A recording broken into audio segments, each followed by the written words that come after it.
trawler that was lost at Spurn Point. Now, when the Saltaire ran aground in 1939, the crew were safely rescued, but the trawler herself was abandoned to the seas and forgotten.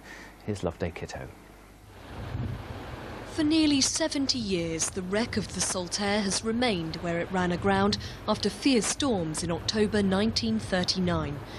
Every few years, the sands of Spurn Point shift, tantalisingly revealing parts of the trawler hidden below, then hiding them away again.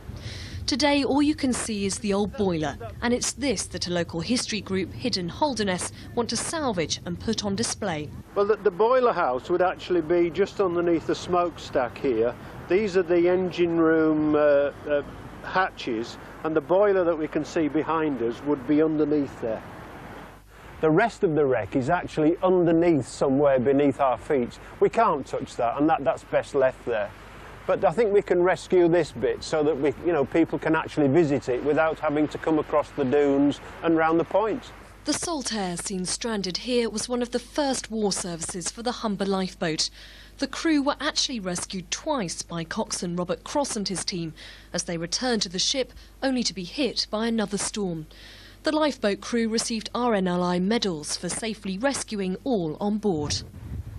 Members of Hidden Holderness think the Saltaire should be celebrated as a symbol of the area's maritime history. The Yorkshire Wildlife Trust, which owns the land, says it wants to make sure if the salvage operation does go ahead, it's done properly.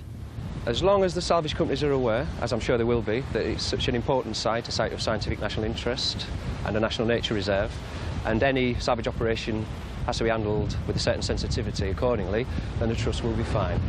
So after nearly 70 years buried deep beneath the sands at Spurn, part of the Saltaire may find it has a very public resting place in the future where it can hide no longer. Yeah,